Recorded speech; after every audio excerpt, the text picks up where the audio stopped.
easily and are easy to measure in a container.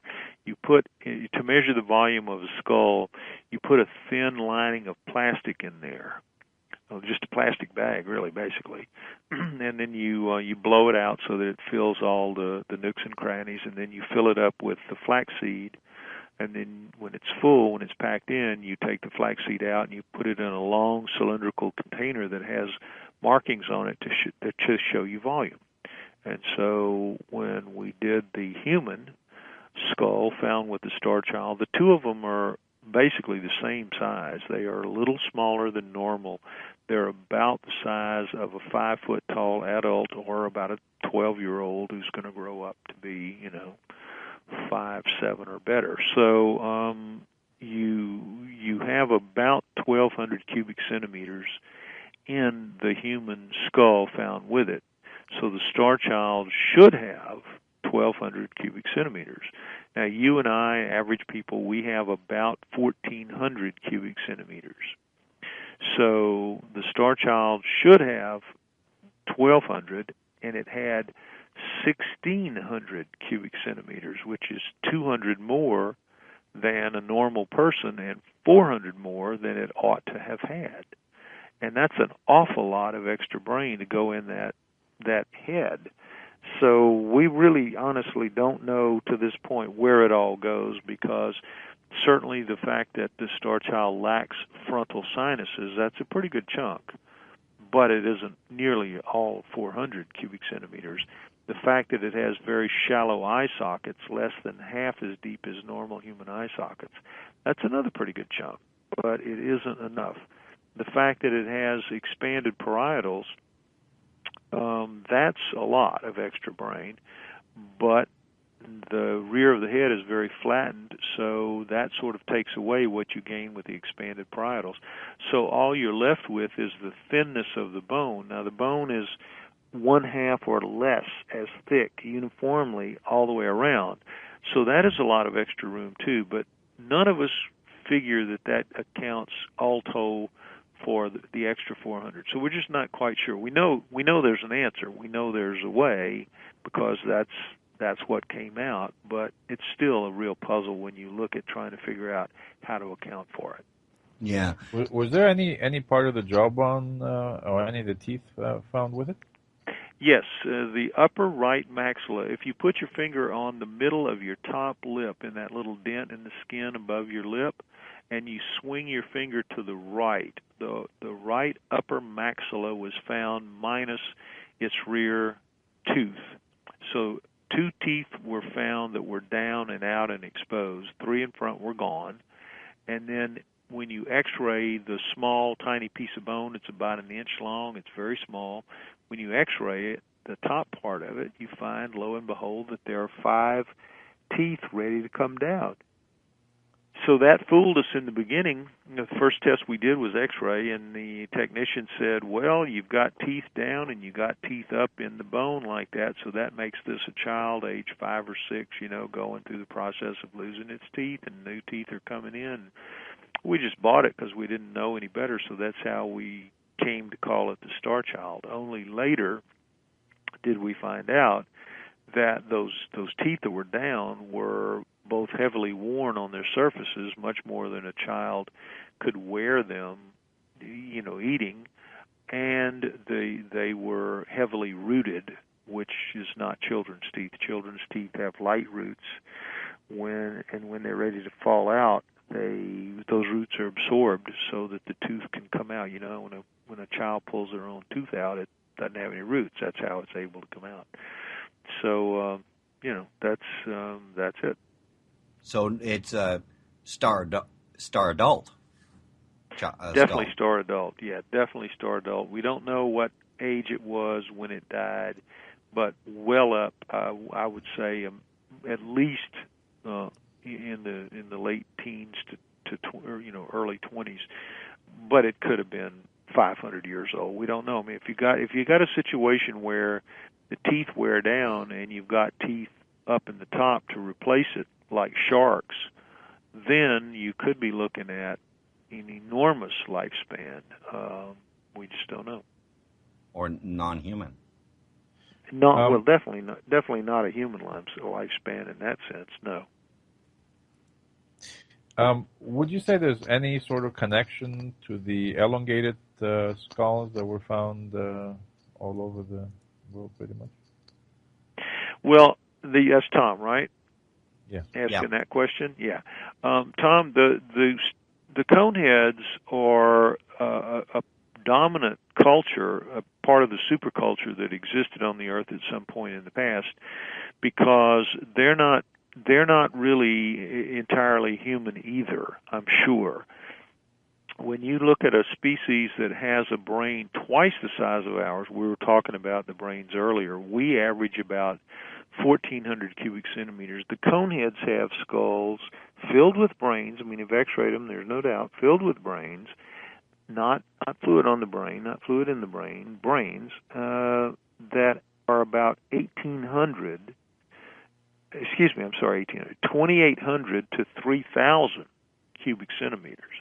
So they have double our brain capacity. Now, their faces are much more human-like than is the Starchild's face, but those faces they have some differences. They have heavier jaws, heavier bones, thicker bones. So they've got some distinct differences from us.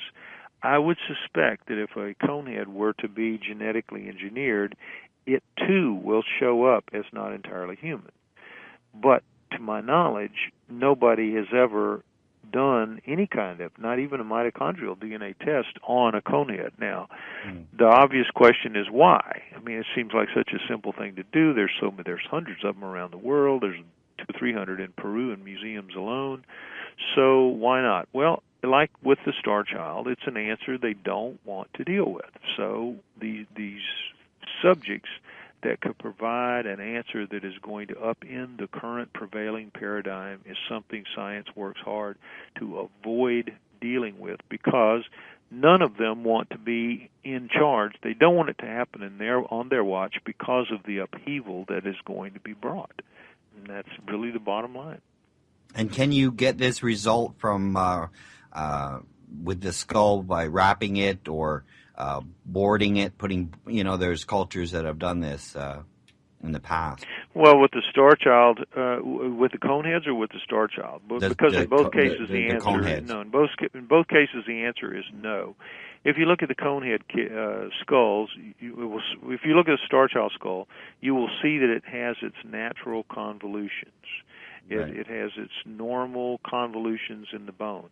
If you look at the human found with it, you find that the rear of her head is flat as the board that she was strapped to as an infant, because when you're cradle boarded, your bones are so soft they take the shape of a board if that's what you're strapped to. Now, some heads can be deliberately deformed, and they are, but the bones always show evidence of the deformation process, whether it's a series of boards tied around the head, or a series, as in some tribes in Africa, string very tightly wound around the head. But whatever the deforming mechanism is, it leaves traces on the soft bones of the baby, because you can't deform them once they get out of babyhood, once the bones begin to stiffen up and begin to fuse together at their sutures. So you only have a narrow window when you can do this reshaping. Right. And the bones are so soft then they always show evidence of it.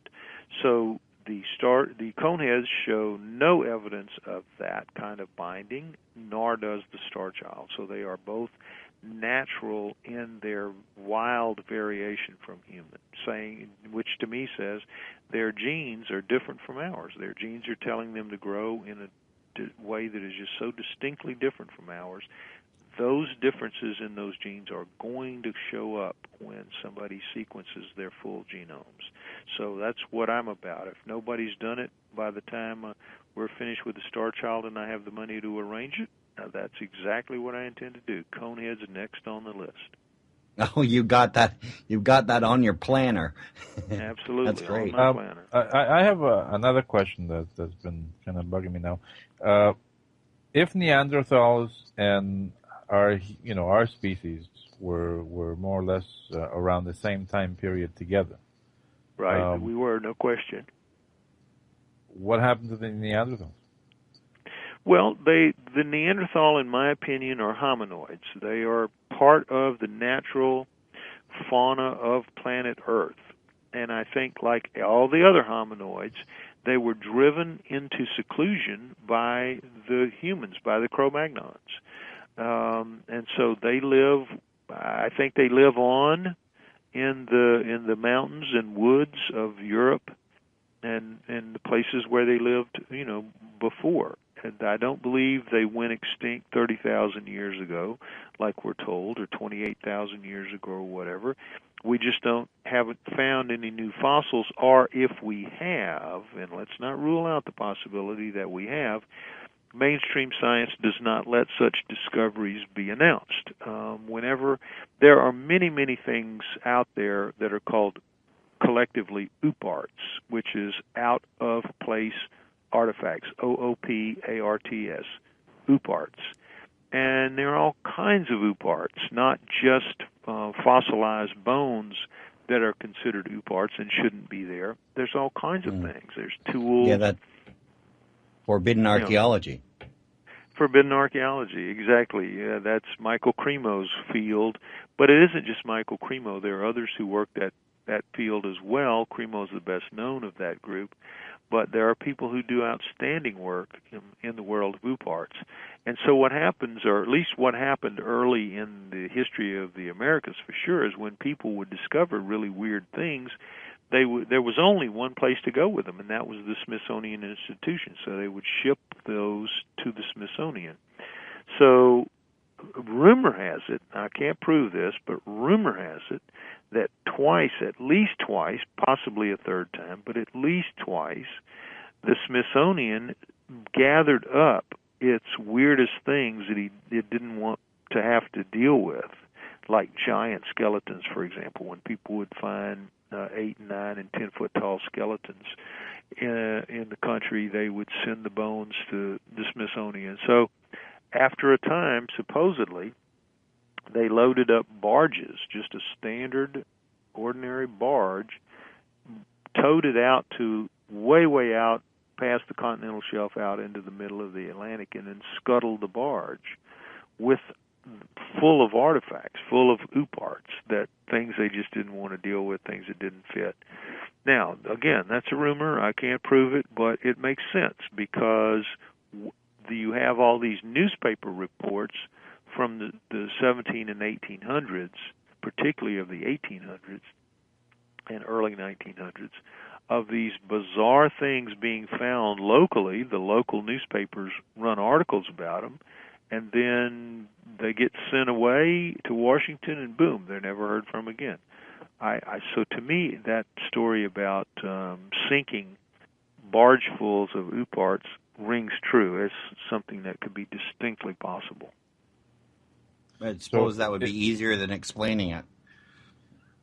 Is it possible much then easier. the Starchild could be a different species that we're just not familiar with?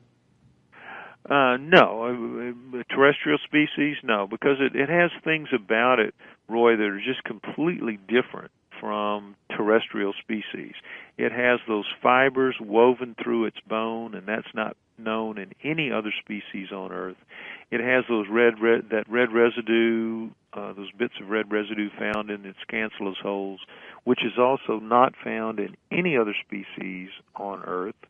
And you have that bone that's so very hard that its biochemistry is more like tooth enamel. Again, not found on Earth.